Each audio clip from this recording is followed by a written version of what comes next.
The unsolved mystery of Frauke Liebs.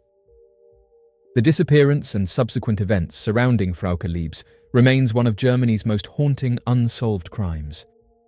What began as an ordinary evening for the 21-year-old student nurse quickly turned into a baffling mystery that has left investigators and the public searching for answers for nearly 2 decades. With eerie phone calls, misleading locations, and a tragic ending, the case of Frauke Liebs is a chilling reminder of how someone can vanish without a trace, only for their fate to be revealed months later under mysterious circumstances.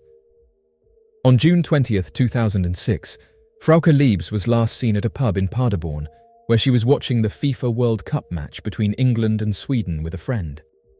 That night, she had borrowed a friend's mobile phone battery because her own phone was out of charge. Before leaving the pub at approximately 11 in the evening, she returned the borrowed battery, a small but significant detail that confirmed her phone likely had no remaining power when she left. Since she only had a few euros with her, it is believed that she intended to walk home, as the pub was just 1.5 kilometers away. However, she never made it back.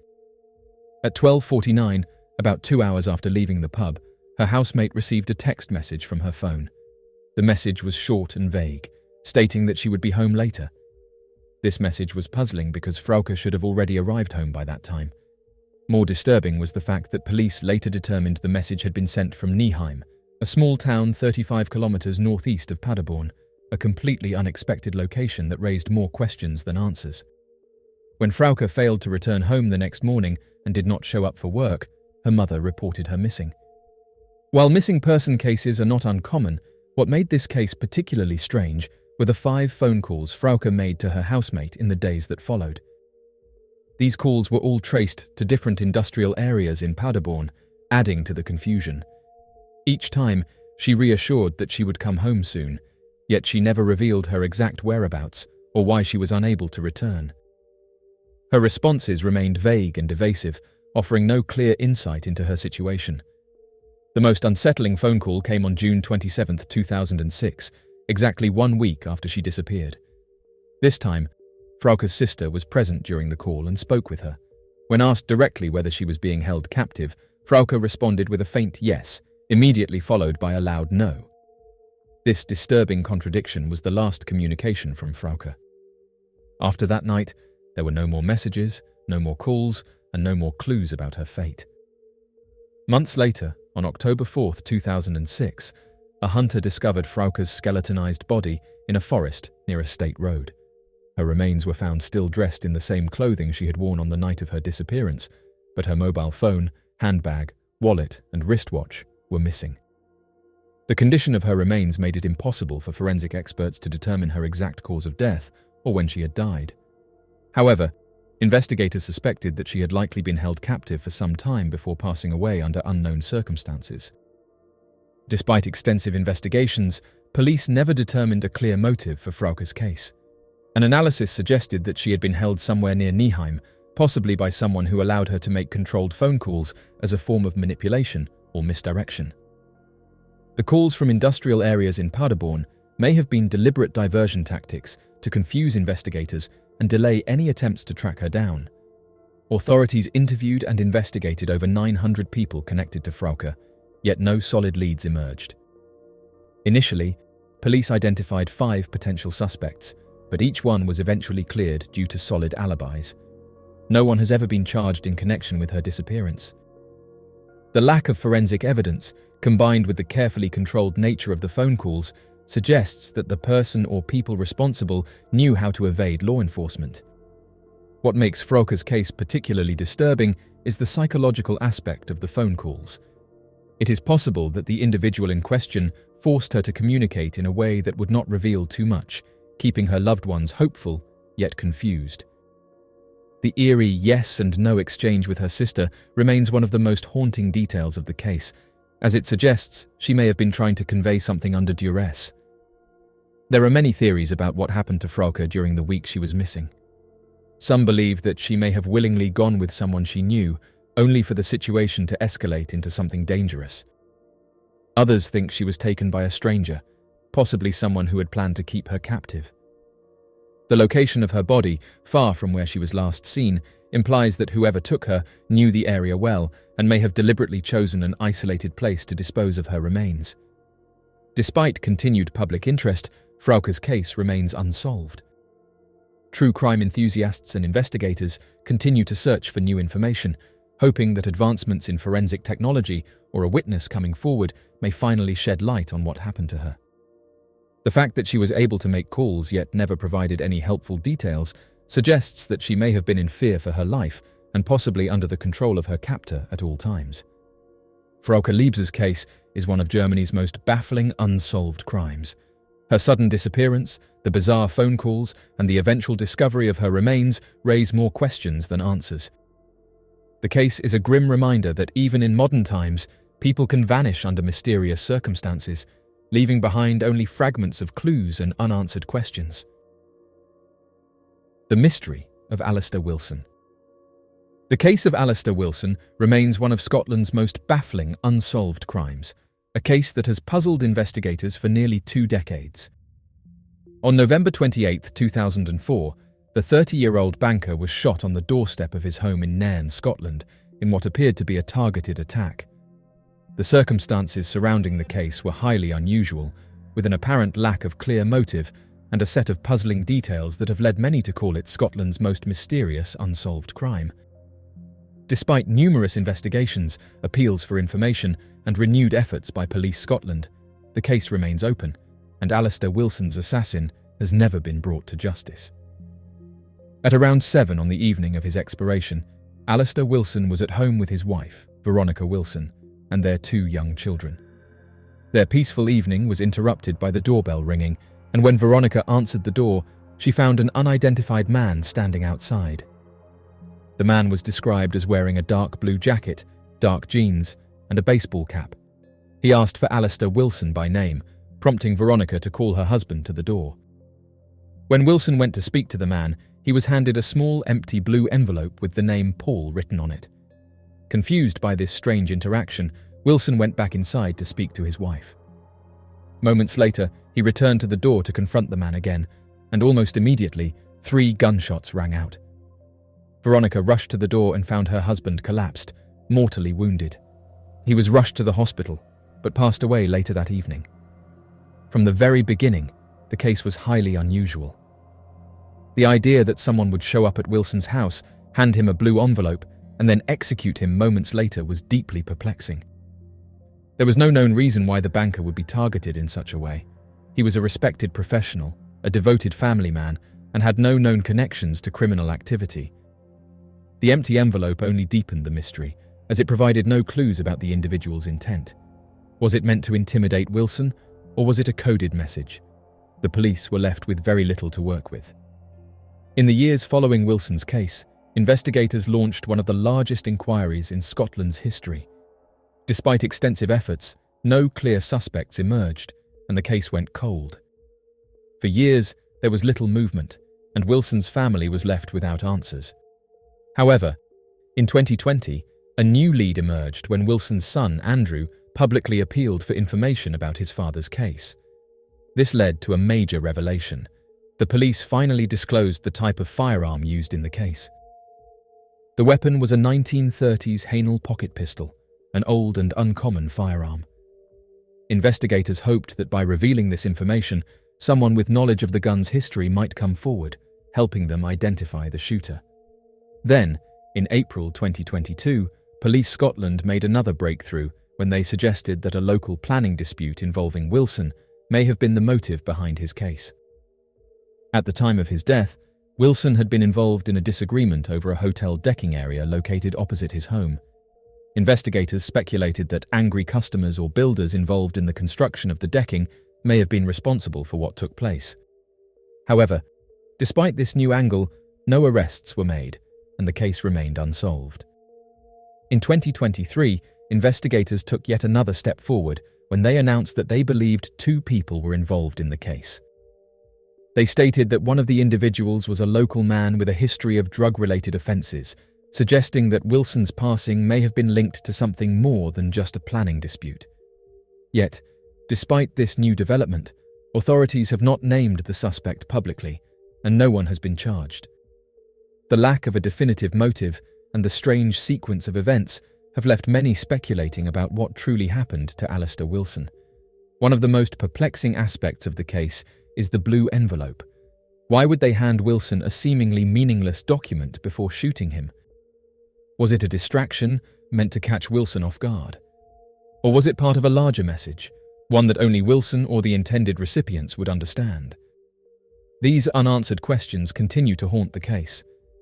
There is also the issue of the weapon. A Haenel pocket pistol from the 1930s is not the type of gun that would be commonly used in a modern-day execution. It is an antique firearm, difficult to trace, and unlikely to be in the hands of an ordinary criminal. This raises the possibility that they were either an older individual or someone with access to rare weapons. Investigators had hoped that by publicizing details of the gun, they could identify where it had come from, but so far, no one has provided the key piece of information needed to solve the case. Despite the multiple investigations, new leads, and continued media attention, Alistair Wilson's case remains one of the most confounding unsolved crimes in Scotland's history. The case has all the elements of a mystery novel: a random visitor, a cryptic blue envelope, an untraceable gun, and no clear motive. Yet, the real-life tragedy of Wilson's case is something his family continues to live with every day. His wife and children have been left without answers, and justice has yet to be served.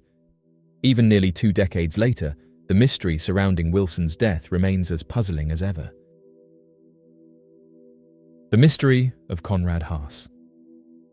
Conrad Haas, an early visionary in rocketry, remains one of the most intriguing and lesser-known figures in the history of science and engineering. Though largely overlooked for centuries, his pioneering ideas on multi-stage rocketry, stabilizing fins, and liquid fuel propulsion place him among the greatest minds in early rocketry. His work, discovered in 1963 by Romanian engineer Doru Todoriciu, sheds light on concepts that would not become mainstream in rocketry until centuries later. The manuscript found in the National Archive of Sibiu, Romania, also known as the Hermannstadt manuscript, is now recognized as one of the most important early records of rocketry. Little is known about Conrad Haas's personal life, but historical records suggest that he was born in Dornbach, near Vienna, and served as an artillery guard and commissioned officer at the Imperial Court of Vienna. His expertise in artillery and ballistics likely contributed to his fascination with rocketry. In 1551, Haas travelled to Transylvania with imperial troops, and he later became the chief of the artillery camp of the arsenal of Hermannstadt. It was during his time in Hermannstadt, modern-day Sibiu, Romania, that he wrote his groundbreaking manuscript, spanning 1529 to 1569, which detailed some of the earliest known theories on multi-stage rocketry. The Hermannstadt manuscript was initially thought to be a simple treatise on artillery and ballistics, but Todoriciu's analysis revealed something far more remarkable. Within the third part of the manuscript, Haas describes rockets with multiple stages, stabilizing fins, and the use of liquid fuel, concepts that would later become essential for modern rocketry. His work demonstrates an understanding of propulsion mechanics and flight stabilization at a time when most of Europe was still relying on rudimentary gunpowder weaponry. One of the most extraordinary aspects of Haas's manuscript is his detailed explanation of multi-stage rocketry. He proposed the idea of stacking smaller rockets on top of one another, with each stage igniting in sequence as the lower stages were exhausted. This principle is a fundamental concept in modern space travel, allowing rockets to shed weight as they ascend, making spaceflight more efficient and sustainable. The fact that Haas was writing about multi-stage rockets in the 16th century, long before the modern space age, demonstrates his extraordinary foresight. Additionally, Haas's work depicts rockets with stabilizing fins, a feature that greatly enhances aerodynamic stability and control. His designs show an understanding of how fins could help rockets maintain a steady trajectory, preventing them from spinning erratically or losing control mid-flight. This concept, too, was centuries ahead of its time, as stabilizing fins would later become a standard feature in modern missiles and space rockets. Perhaps even more astonishing is Haas's mention of liquid fuel in rocketry. During his time, gunpowder was the primary source of propulsion, and the idea of using liquid propellants was unheard of. His manuscript suggests that he understood the potential advantages of liquid fuel, which would later become the key to modern rocket propulsion systems. This idea predates the work of Robert H. Goddard, Konstantin Tsiolkovsky, and other 20th century pioneers who are often credited with pioneering liquid-fueled rockets. His work remained hidden in archives for centuries, preventing it from influencing the course of rocketry in later centuries. Had his ideas been widely known and pursued, it is possible that the history of space exploration could have unfolded much earlier than it did. While Haas's manuscript largely focuses on the technical aspects of rocketry, it also reflects his philosophical perspective on war and technology. Unlike many military engineers of his time, Haas expressed a desire for peace and envisioned rockets as instruments that could be used for advancement rather than destruction. In one passage, he wrote about his hope that humanity would use his inventions for peaceful purposes rather than war, a sentiment that remains highly relevant even in modern times. The Hermannstadt manuscript serves as an important historical artifact, bridging the gap between medieval warfare and modern aerospace technology. The rediscovery of Haas's work in 1963 provides evidence that the foundations of modern rocketry were laid much earlier than previously believed. His concepts of multi-stage rockets, stabilizing fins and liquid fuel propulsion anticipated developments that would not be realized until the 20th century, making him one of the most underappreciated pioneers in the field. Despite his remarkable contributions, Konrad Haas remains a relatively obscure figure in the history of science. The mysterious Maury Island incident. This is a story for those who are drawn to the mysteries of cover-ups and hidden truths. A controversial incident, the FBI determined to uncover what really happened, and witnesses who saw something they were never meant to see. What was so shocking was that mysterious figures intervened, going to great lengths to silence the truth. Was it a government secret, an unknown phenomenon, or something beyond human understanding? As the investigation unfolds, the lines between fact and deception blur, leaving behind a chilling question. What happens when those in power will do anything to keep the truth buried? The Maury Island incident remains one of the most perplexing and controversial UFO cases in American history. Taking place in 1947 near Maury Island in Puget Sound, Washington, the event involved mysterious flying objects, falling debris, and even the untimely deaths of military personnel, making it a case that has intrigued researchers for decades. Despite the official conclusion that it was a hoax, many believe that what happened that day was deliberately covered up and that those involved may have faced serious consequences for speaking out. On June 21, 1947, Harold Dahl, a man working as a harbour patrolman, was on a boat off the coast of Maury Island with his son, dog, and 2 crewmen.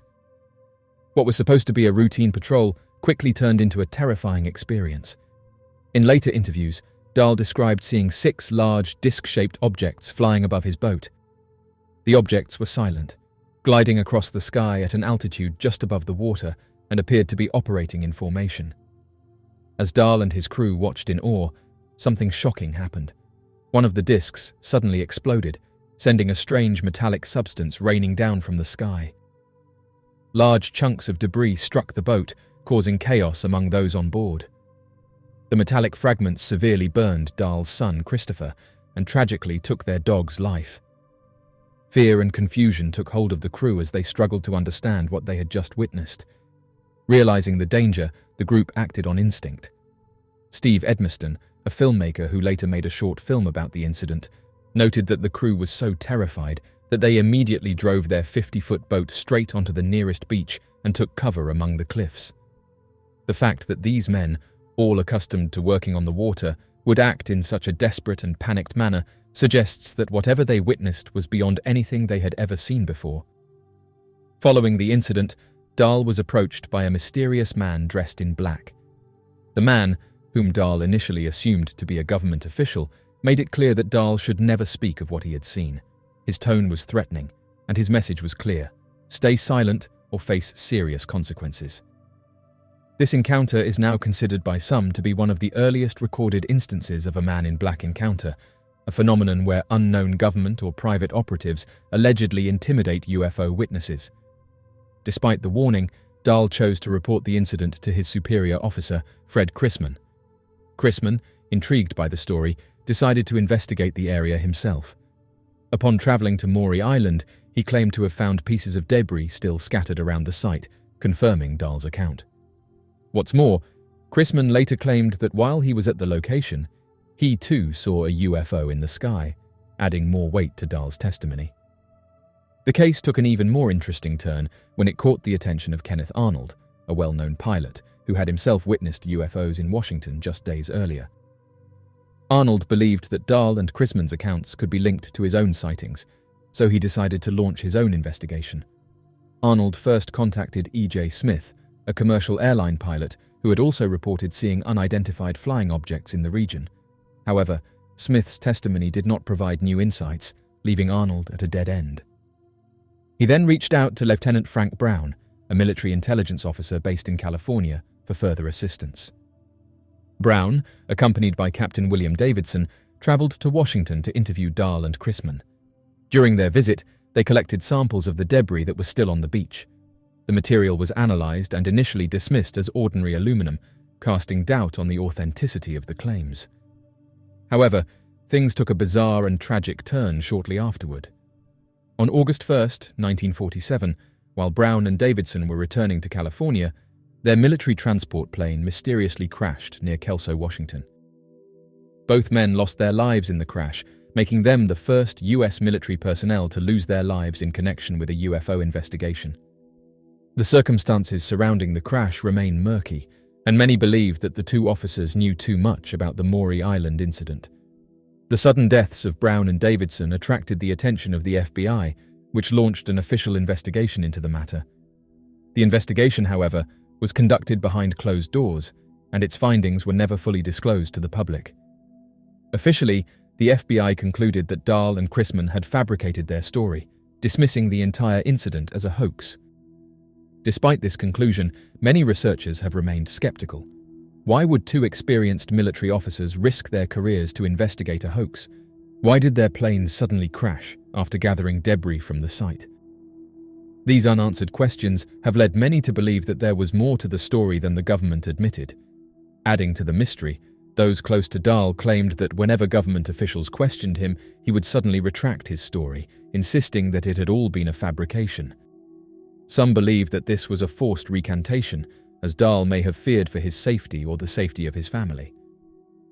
Others argue that Dahl simply wanted to distance himself from the controversy after realizing the level of scrutiny that had been placed on him. In the years that followed, the Maury Island incident faded into relative obscurity, overshadowed by other famous UFO events such as Roswell. However, many ufologists and historians continue to revisit the case, believing that it represents one of the earliest UFO cover-ups in American history. The unusual debris, the intimidating man in black, the tragic deaths of two military officers, and the FBI's secretive handling of the case all suggest that something extraordinary may have happened that day in Maury Island. Whether Dahl and Chrisman truly witnessed an extraterrestrial event or stumbled upon a secret government experiment, the truth remains elusive. What is certain, however, is that the Maury Island incident remains one of the most mysterious UFO cases on record, a story filled with secrecy, danger, and unanswered questions that continue to fascinate researchers to this day. Zhang Heng's earthquake device. Zhang Heng, a brilliant scientist, mathematician, engineer, and astronomer of the Han Dynasty, made one of the most remarkable contributions to seismology more than 2,000 years ago. During his lifetime, China faced a major challenge when it came to earthquake detection and disaster response. Earthquakes would strike in remote regions, devastating communities, but due to the lack of rapid communication, the emperor would often not learn about these disasters until it was too late to send effective aid. Recognizing this urgent problem, Zhang Heng devised a revolutionary instrument that could detect distant earthquakes and indicate the direction from which the seismic waves had originated. His invention, known as the seismoscope, is considered one of the most extraordinary scientific achievements of the ancient world. Zhang Heng's seismoscope was an ingenious device designed to sense the smallest vibrations caused by distant earthquakes.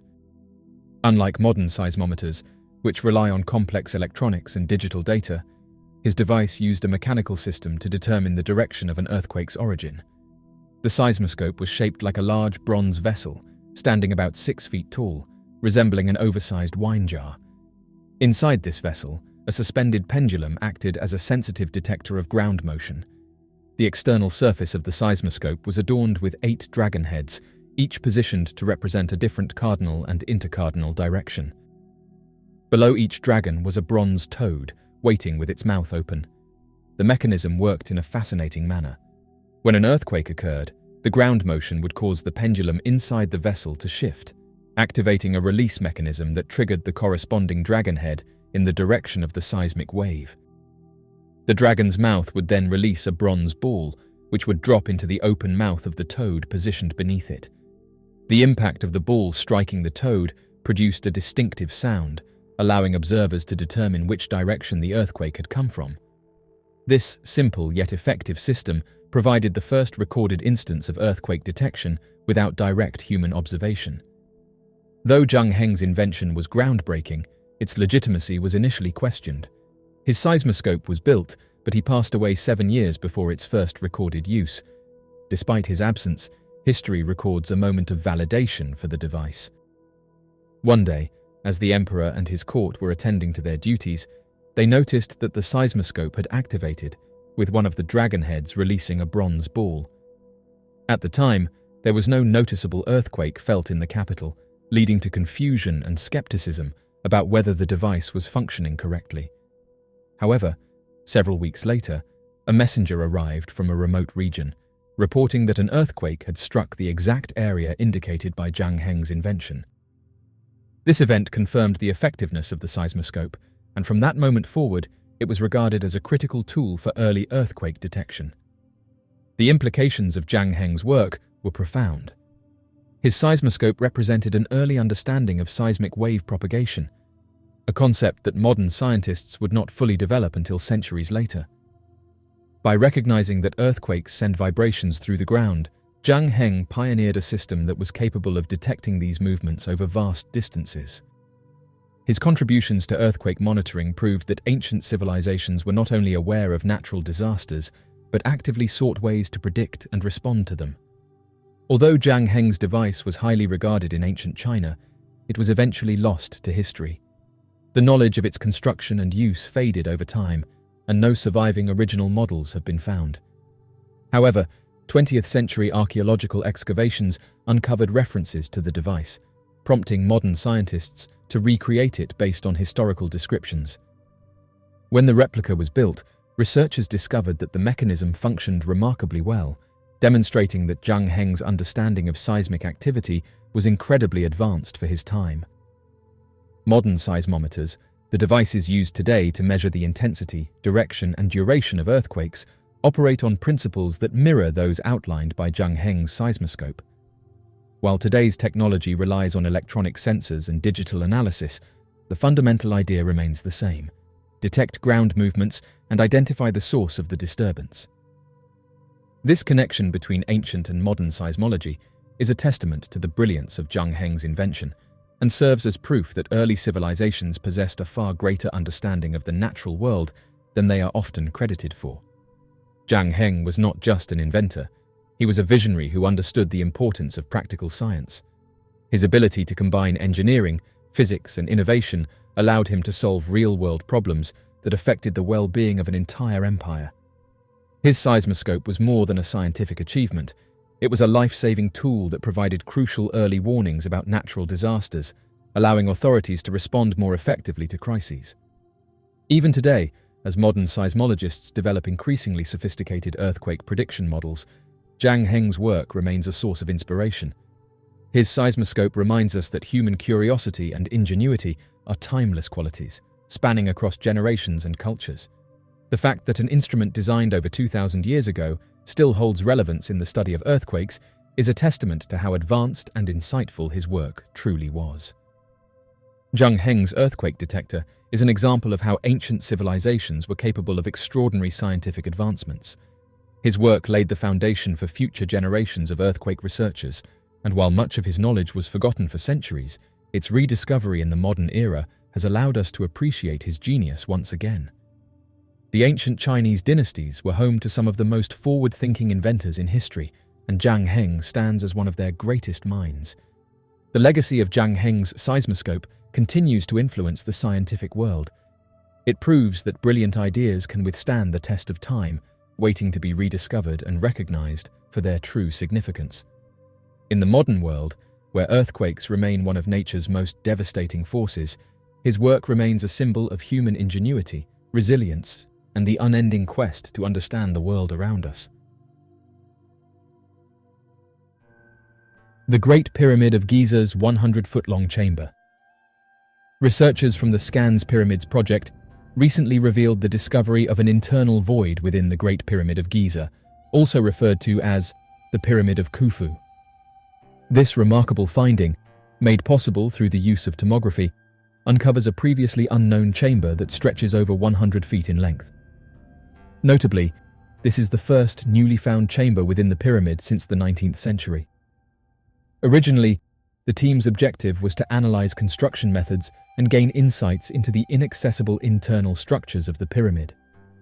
The Scans Pyramids project, initiated in 2015, is an international endeavor led by Egypt's Ministry of Antiquities. Its primary objective is to employ non-invasive technological methods to gain insights into Egypt's pyramids.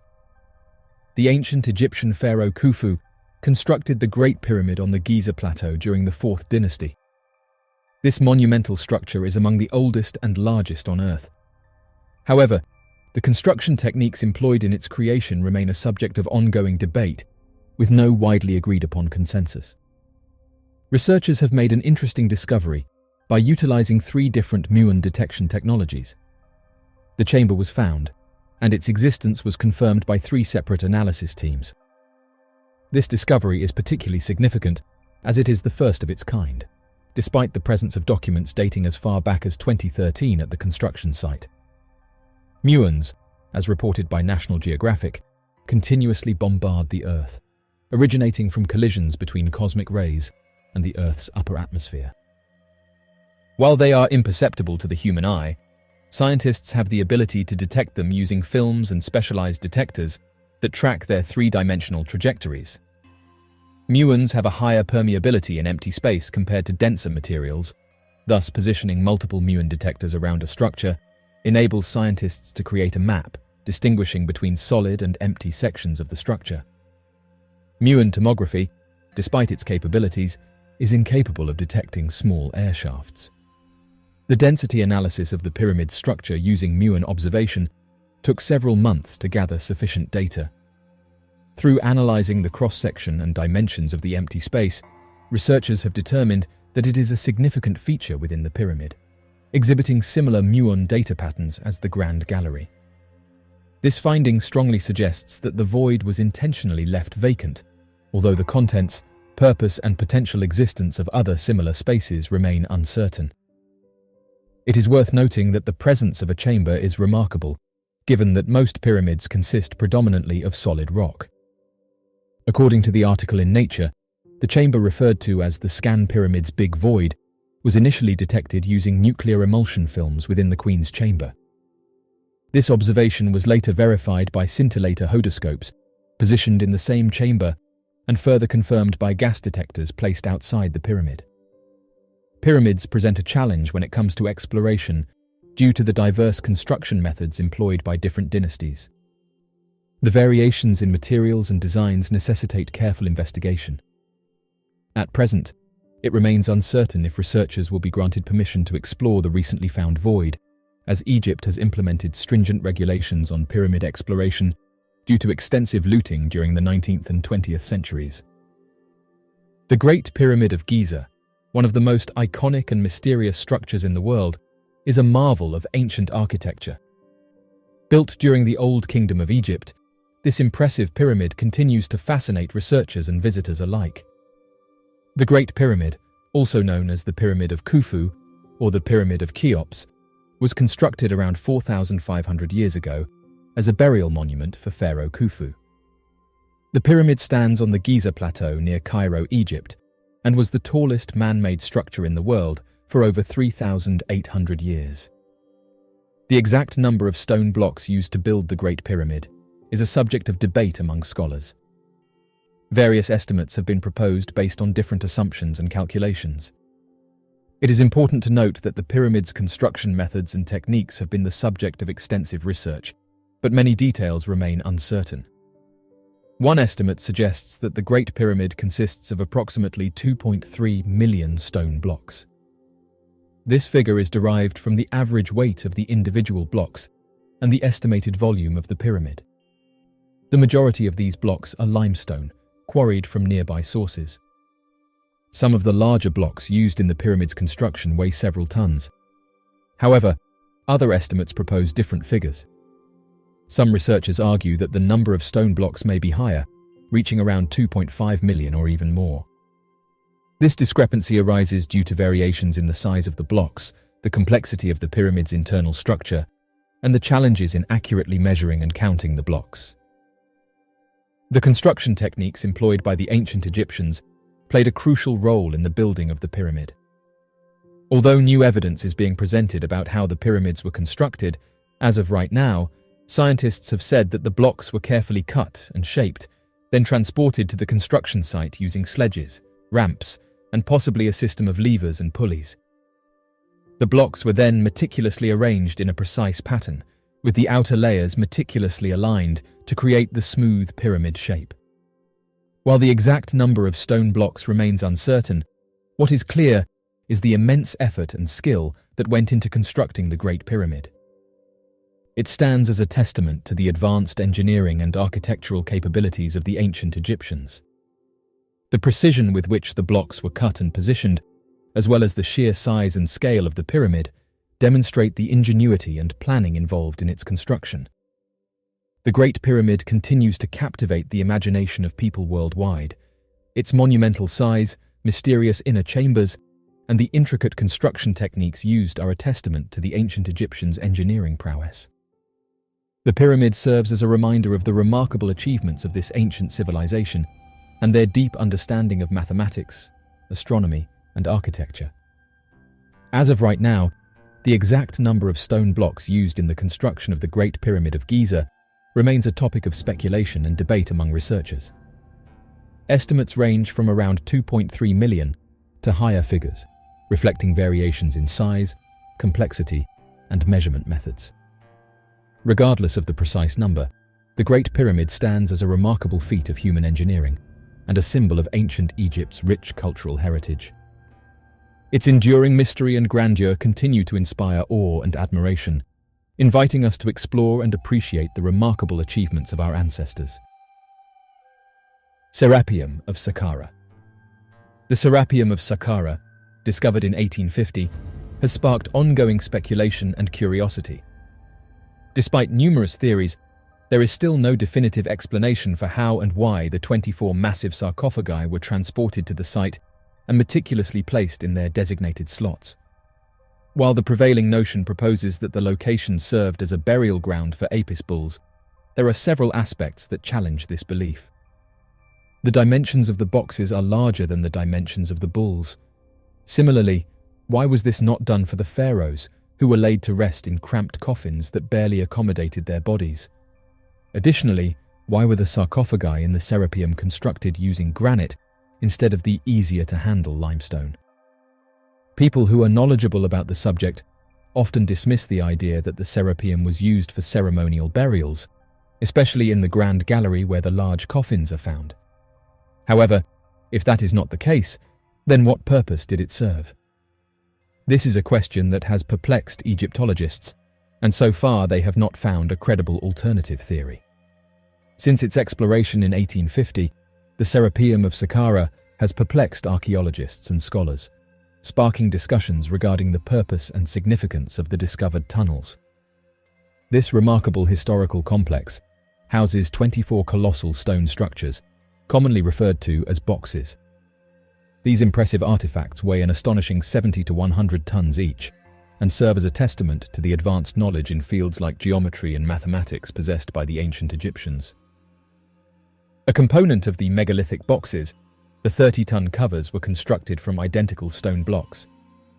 Upon their discovery, a few of these lids were opened using gunpowder, revealing that the immense boxes were empty inside. Presently, researchers remain uncertain about the true intention behind these colossal boxes and how they were assembled thousands of years ago. The inquiry that arises from the presence of these containers revolves around whether the ancient Egyptians constructed them as commemorative sepulchres for the Apis bulls. If this was the case, why have no remains been discovered? The Apis bulls held immense reverence in ancient Egyptian culture and were among the earliest sacred cults in their history. It is believed by historians that the Apis bull was considered both a divine entity and a tangible representation of the Egyptian pharaohs. It is worth noting that the majority of these boxes are constructed from rose granite, a highly durable stone extracted from a quarry approximately 800 kilometers away from Saqqara. Additionally, some boxes were crafted from an even more resilient substance called diorite, which was sourced from an even greater distance beyond Saqqara. The remarkable accuracy of the boxes is a noteworthy attribute that has puzzled researchers and visitors alike. The discrepancies are recorded in thousandths of an inch, demonstrating an extraordinary level of precision. This raises a question that persists even after thousands of years. How was such precision achieved? The ancient Egyptians possessed a deep understanding of applied mathematics and geometry long before the construction of the Serapeum of Saqqara, showcasing their remarkable intelligence and capabilities. This fact serves to highlight the extraordinary knowledge and skills of the ancient Egyptians without any doubt or skepticism. The earliest texts on geometry, such as the Rhind Papyrus and Moscow Papyrus, provide evidence of ancient knowledge in this field. It is remarkable to consider that even after several centuries, ancient Egyptians could still achieve remarkable precision in constructing corners with a 90-degree angle. The lingering inquiry is, how exactly did the ancient Egyptians acquire this knowledge? Furthermore, where did they obtain the tools utilized in these structures? Lastly, why are these colossal boxes devoid of any contents? Could there be a significant event in ancient history that has been disregarded by mainstream scholars, yet holds the key to comprehending the intelligence and capabilities of ancient civilizations like the Egyptians? The mystery of the crystal skulls. The crystal skulls are fascinating and enigmatic artifacts that have captured the imaginations of people around the world. These skull-shaped objects, carved from various types of crystal, have been the subject of speculation, mystery, and controversy. Crystal skulls are believed to have originated in ancient Mesoamerican civilizations, such as the Aztec, Maya, and Olmec. These skulls were intricately carved from a variety of crystals, including quartz, amethyst, and jade. They were crafted with remarkable precision, displaying intricate details and polished surfaces. One of the most famous crystal skulls is the Mitchell-Hedges skull, named after its discoverer, British adventurer and explorer F.A. Mitchell-Hedges. According to Mitchell-Hedges, he discovered the skull in the ruins of a Mayan city in Belize in the early 20th century. The Mitchell-Hedges skull stands out due to its exceptional craftsmanship and claims of being of ancient origin. Legend and speculation surround the crystal skulls, with some suggesting that they possess mystical powers or are connected to ancient civilizations' wisdom and knowledge. Some proponents believe that the skulls were used for various purposes, including healing, divination, and communication with the spirit world. Others claim that the skulls hold information and secrets about humanity's past, or even advanced origins. Crystal skulls have captivated the globe for numerous years due to their exquisite intricacy, exceptional craftsmanship, and enigmatic symbolism. The fascination originated in the late 1800s, when a collection of 13 crystal skulls gradually emerged in various art and historical communities worldwide. Since then, there has been speculation regarding their origins and purpose, leading to one burning question: do these crystal skulls possess unique abilities? According to those who possess crystal skulls, there is a firm belief in their ability to hold ancient wisdom. Typically constructed from quartz, a mineral widely used in telecommunications and data storage due to its piezoelectric properties, these skulls are thought to be vessels of knowledge that can potentially benefit humanity. The belief stems from the fact that quartz, being one of the few solid materials on Earth capable of converting mechanical energy into electrical energy, can supposedly transfer its accumulated wisdom to more recent sculpted versions of crystal skulls. Crystal skulls have gained popularity among those who believe in their healing abilities. These sacred geometric sculptures, made from various precious stones, are believed to enhance the energy and effectiveness of healing crystals. Many individuals have reported positive outcomes when using crystal skulls to manifest their intentions. They have been used as complementary aids in healing the heart and mind, providing an expedited healing process when combined with traditional treatments. Crystal skulls are well known for their capacity to enhance psychic abilities. Experts in crystallography suggest that the vibrational energy released by these skulls replicates the electromagnetic waves produced by the brain during thought formation, thereby facilitating the acquisition of valuable insights and profound knowledge. Individuals who incorporate crystal skulls into their meditation practices often report heightened clarity in psychic visions and foreknowledge. A recent advancement in this area has introduced the concept of utilizing crystal skulls to amplify interstellar communication endeavors with extraterrestrial civilizations. The origins of these entities are veiled in enigma, adding to their allure. Three prevailing theories exist. One suggests that they may have originated from past human civilizations, such as the Mayans. Another proposes that they were constructed in now-lost cities like Atlantis or Lemuria. Lastly, a third theory posits that they were not crafted by humans, but rather by beings from other realms. Crystal skulls have been a subject of fascination, particularly in relation to the Mayan civilization. According to ancient beliefs, there were 13 crystal skulls, with 12 being of equal size and containing valuable information from different planets. The remaining skull, significantly larger, served as the central consciousness that united all worlds. When arranged circularly with the 12 smaller skulls, the integration of knowledge was believed to occur, resulting in the profound enlightenment of humanity. These crystal skulls are regarded as potent conduits that facilitate the transmission of wisdom. The 13 crystal skulls were preserved on an ark during the Great Flood, a historical event recognized in specific regions. Following the flood, these skulls were scattered around the world. According to legend, when these 13 skulls are brought together in the future, humanity will gain access to valuable knowledge that can contribute to the creation of a more improved world. The indigenous peoples of America also reference 13 crystal skulls that house the wisdom of various realms and possess the means to unlock human enlightenment. An intriguing detail to highlight is that, in this rendition, the skulls emit melodic sounds.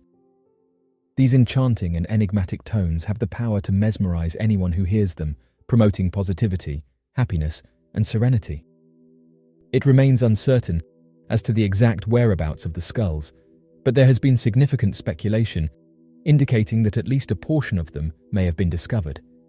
Experts in the field of crystal skulls unanimously acknowledge the inclusion of the Mitchell-Hedges skull among the 13 known specimens. Unearthed by Anna Mitchell-Hedges during her childhood at an archaeological excavation site in Belize in the 1920s, this particular skull is believed to have served as a tool of Mayan shamanism. Consequently, it has earned the name Skull of Doom. Following Mitchell-Hedges' demise, her husband assumed responsibility for the skull's safekeeping. Recently, an additional historical skull known as Baby Luv has emerged. Discovered by monks, this skull, crafted from rose gold quartz, is believed to have been utilized by ancient Scythians, as well as a more ancient civilization, the Cimmerians. Presently, it is housed and cared for by Joki van Dieten.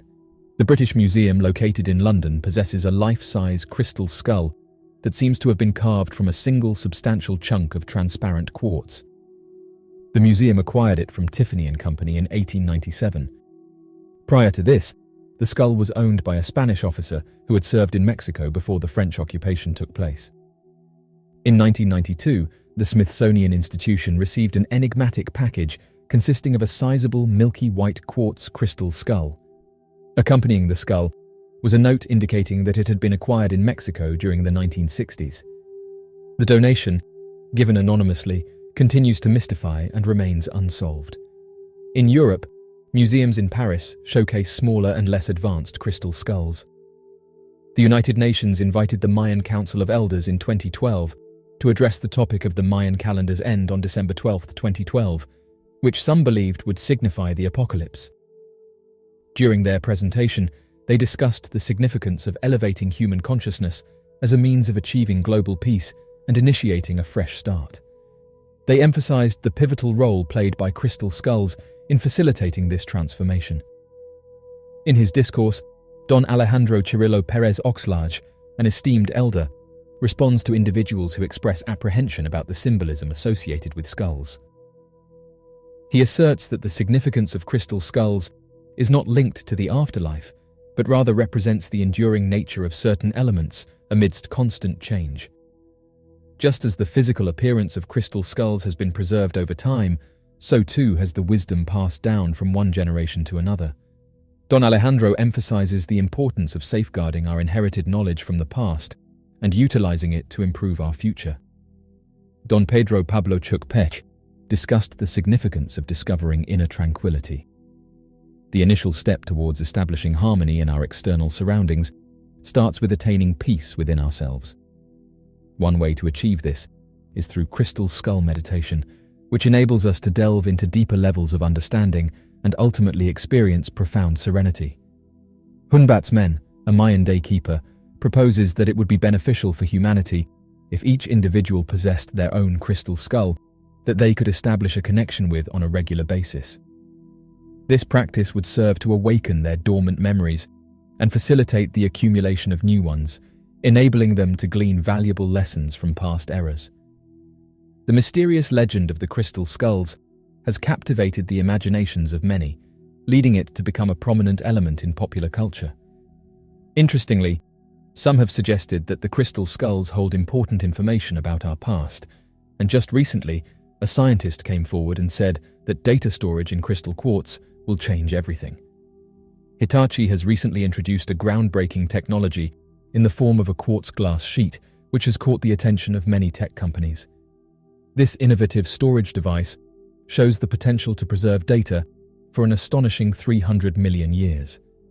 Compared to existing storage options like records, CDs, USB sticks, and magnetic tapes, this new technology surpasses them all in terms of capacity and longevity. Its development holds great promise for the future of data storage. While this may sound exciting, there are additional aspects to consider. Currently, Hitachi has a tangible product that they may potentially market once they find an efficient way to transfer data to computers and televisions. However, the initial model they have only offers a data storage capacity slightly higher than that of a CD. Nevertheless, this does not suggest that this technology is destined to fail. It is simply in its early stages of development. Furthermore, there are already individuals working on a larger and improved version. Scientists at the University of Southampton in the United Kingdom have made significant progress in the advancement of a remarkable technological innovation.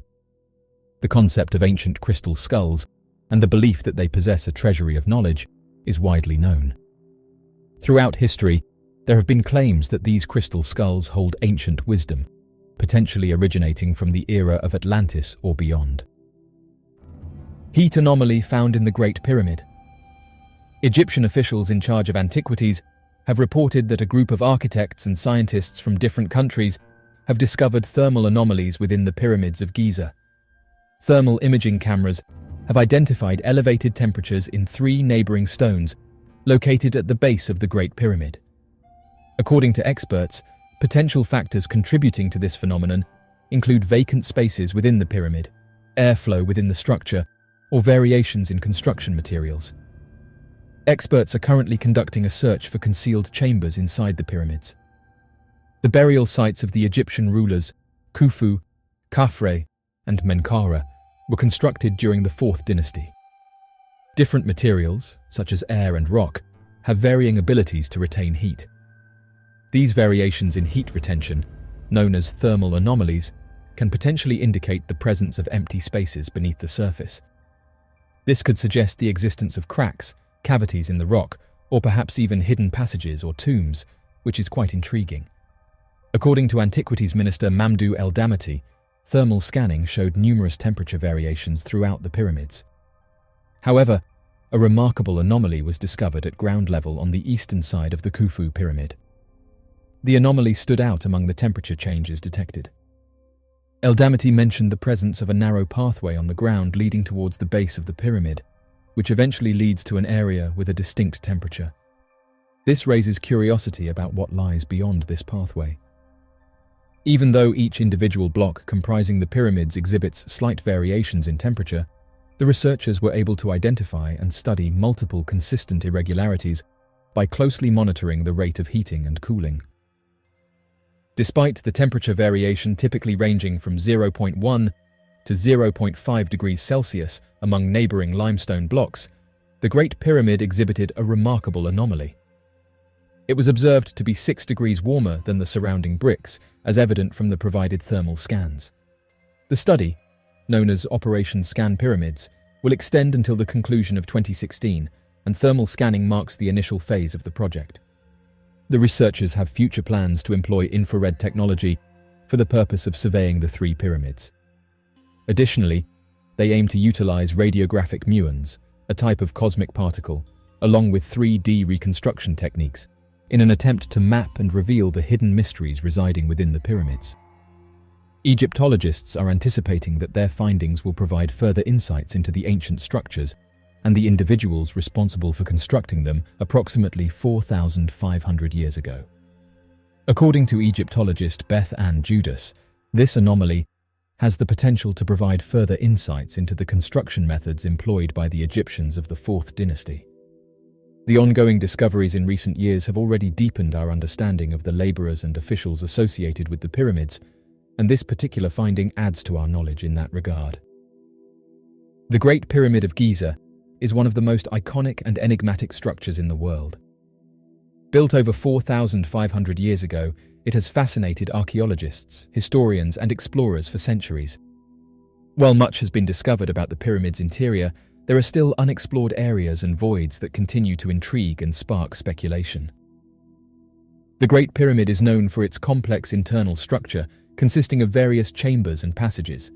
The main chambers include the King's Chamber, the Queen's Chamber, and the Grand Gallery. These chambers have been extensively explored and studied, shedding light on the pyramid's construction techniques and religious significance. However, recent advancements in technology, such as ground-penetrating radar and thermal imaging, have revealed intriguing anomalies within the pyramid. In 2017, the Scan Pyramids project used muon radiography to detect a previously unknown void above the Grand Gallery. This void, dubbed the Big Void, has sparked intense interest and speculation about its purpose and significance. The exact nature of the Big Void remains a subject of debate.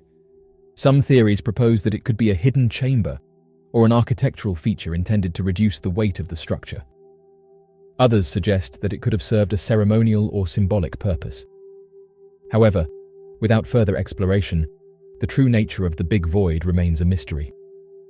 In addition to the Big Void, there are other unexplored areas within the Great Pyramid.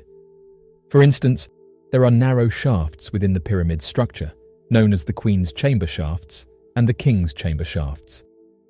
These shafts have been the subject of much speculation, with theories ranging from ventilation systems to symbolic passageways. Despite previous exploration attempts, the full extent and purpose of these shafts are still not fully understood. The challenges of exploring these unexplored areas and voids are significant. The pyramid's internal structure is complex, and accessing these areas without causing damage requires careful planning and advanced technologies. Preservation and conservation efforts also need to be taken into consideration, as any exploration should not compromise the integrity of the pyramid. Furthermore, ethical considerations come into play. The Great Pyramid of Giza holds immense historical and cultural significance, and any exploration must be conducted responsibly and in collaboration with the relevant authorities and experts. It is essential to balance the pursuit of knowledge with the preservation of this ancient monument.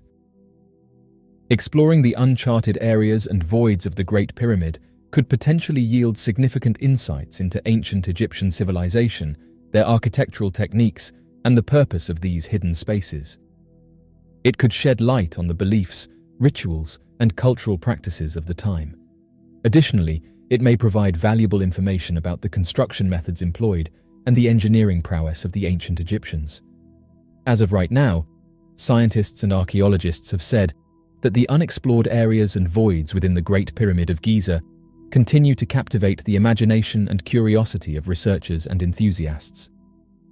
The recent discoveries of the Big Void and the ongoing mystery surrounding the shafts within the pyramid highlight the ongoing quest for knowledge about this ancient wonder.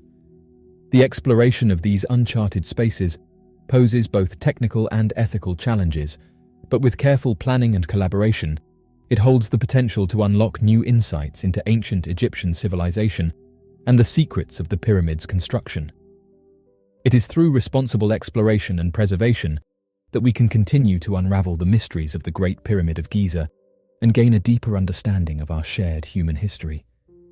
The Great Pyramids of Giza, built by the ancient Egyptians over 4,500 years ago, continue to astound and amaze us with their remarkable precision and engineering prowess. These architectural wonders stand as a testament to the advanced knowledge and skills possessed by the ancient Egyptians. One of the key factors that contributed to the precision of the Great Pyramids was the Egyptians' deep understanding of mathematics and geometry. They had a sophisticated system of mathematics that allowed them to perform complex calculations and measurements. The ancient Egyptians were adept at using basic tools such as ropes, plumb lines, and levels to achieve remarkable accuracy in their constructions. The precise alignment of the pyramids with the cardinal points of the compass is a testament to their knowledge of astronomy and the use of astronomical observations. The Egyptians carefully observed the movement of the sun, moon, and stars, and their astronomical knowledge played a significant role in aligning the pyramids with celestial bodies. This alignment not only had religious and symbolic significance, but also helped ensure the precise orientation of the structures. Additionally, the ancient Egyptians employed a system of measurements that allowed them to achieve consistent and accurate dimensions in their constructions. They used the cubit, a unit of measurement based on the length of the forearm, to standardize their measurements.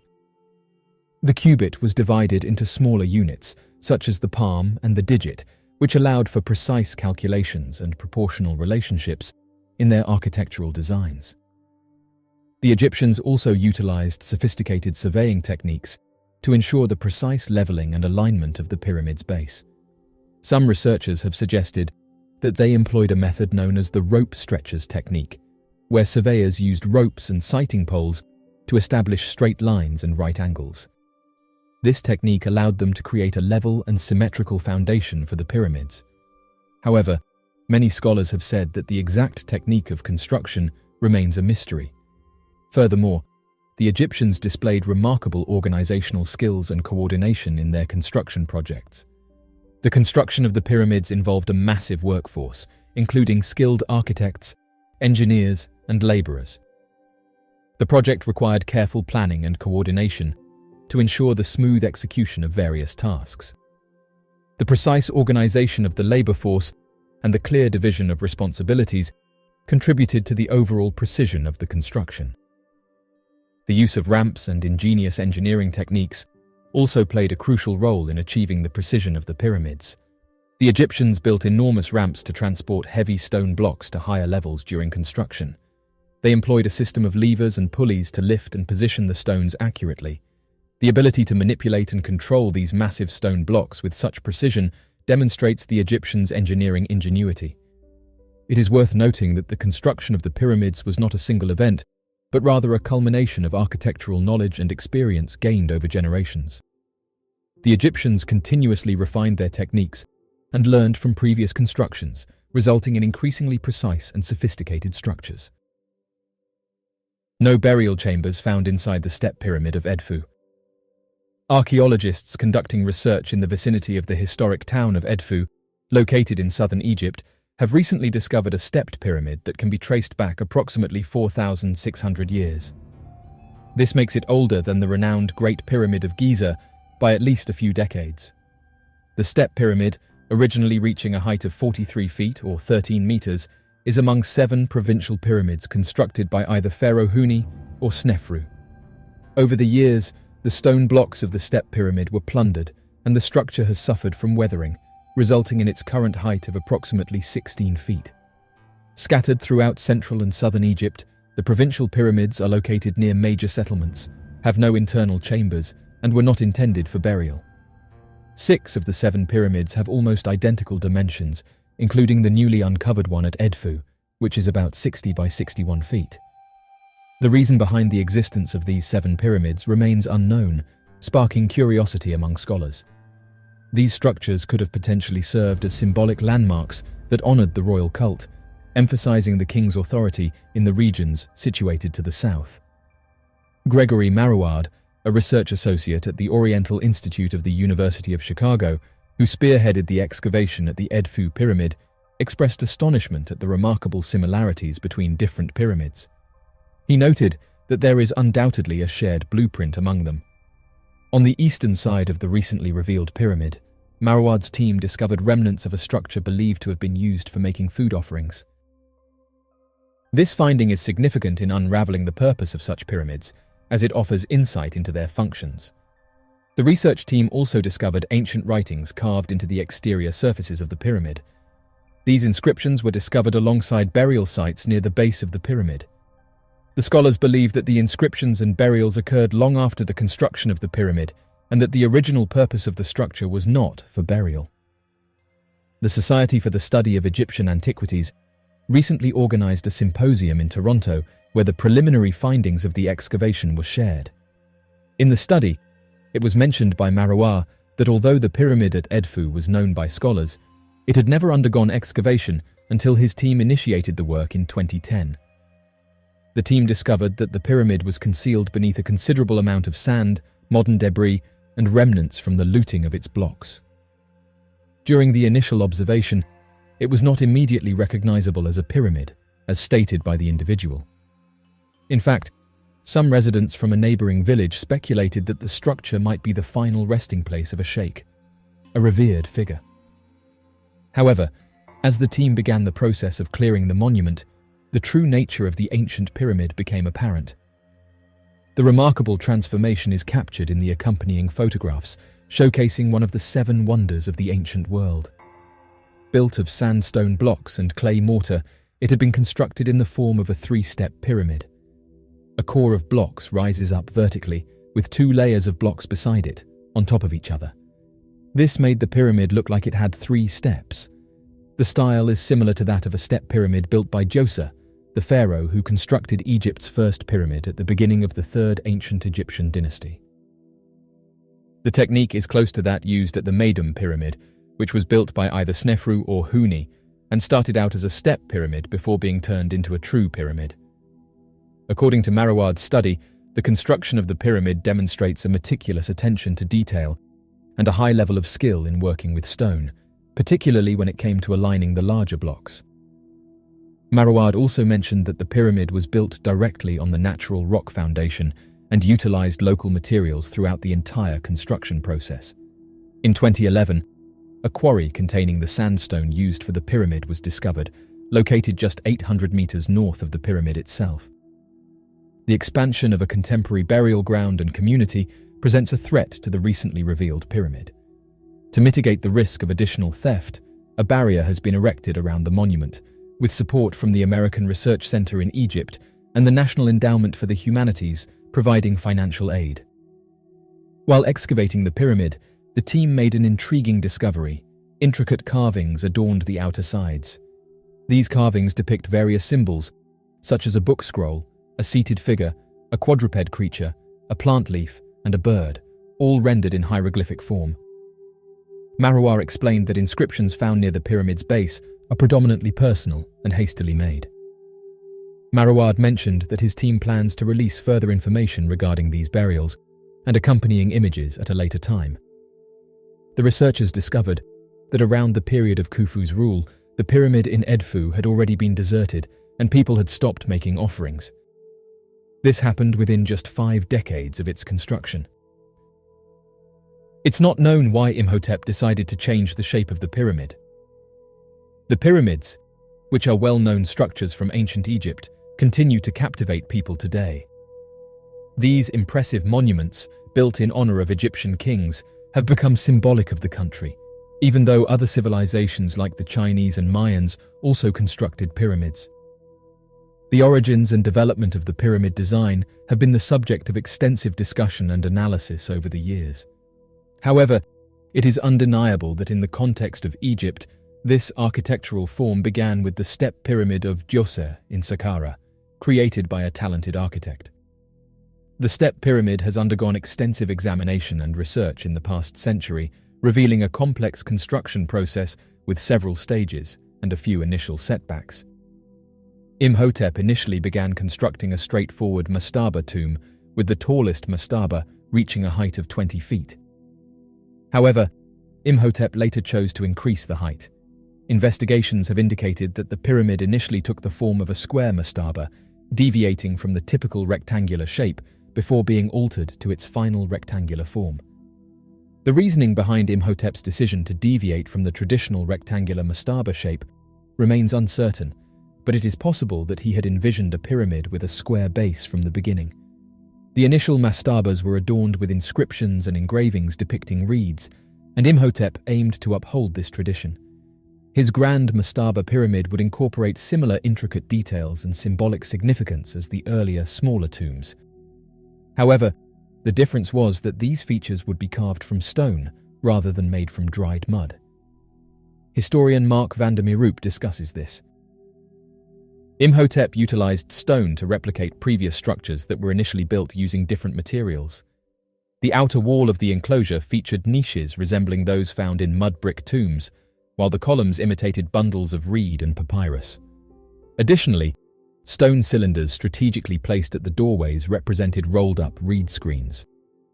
The construction of the central pyramid within the complex involved extensive experimentation, evident in its evolution from several mastaba-like plans to the first-ever step pyramid. This monumental structure comprised of 6 stacked levels, and the builders faced the challenge of supporting its immense weight. To prevent the monument from crumbling, the stones were placed at an inward incline. When completed, the step pyramid rose 204 feet high and was the tallest structure of its time. The surrounding complex included a temple, courtyards, shrines, and living quarters for the priests, covering an area of 40 acres, and surrounded by a wall 30 feet high. The wall had 13 false doors cut into it, with only one true entrance cut in the southeast corner. The entire wall was then ringed by a trench 2,400 feet long and 130 feet wide. The false doors and the trench were incorporated into the complex to discourage unwanted guests. If one wished to visit the inner courtyard and temples, one would have needed to have been told how to enter. The pyramid and its surrounding complex was designed to be stunning and inspire awe. Djoser was so proud of his accomplishment that he broke precedent of having only his own name on a monument and had Imhotep's name carved as well. The complex consists of the step pyramid, the House of the North, the House of the South, the Serdab, the Heb-Sed Court, the South Tomb, Temple T, and the Northern Mortuary Temple. All of these, with the surrounding wall, made up a complex the size of a city in ancient Egypt. Djoser's complex, in fact, was larger than the city of Hierakonpolis at the time. The purpose of the House of the North and House of the South is unknown, but it has been speculated they represented Upper and Lower Egypt. The Serdab is a limestone box near the northern entrance of the pyramid where a life-sized statue of Djoser was found. This statue would have been of great importance to the soul of the king in the afterlife. The ancient Egyptians believed that the soul comprised 9 aspects, with one of them being the Ba, a bird-shaped representation commonly depicted on tomb engravings. It was believed that the Ba had the ability to freely travel between the earthly realm and the heavens. However, in order to navigate its way back to its owner's home on earth, the Ba required a recognizable landmark, typically the pyramid with the king's likeness in front of it. By spotting this landmark from high above, the Ba could descend, enter the earthly plane, and visit its former home. The significance of Pharaoh's names and images in this belief system lies in the fact that the soul needed to be able to identify and recall its former physical body on earth in order to rest peacefully in the afterlife. In addition to serving this purpose, the statue of Djoser, the oldest known life-sized Egyptian statue still in existence, was also built at the complex to serve as a reminder of the great king's legacy.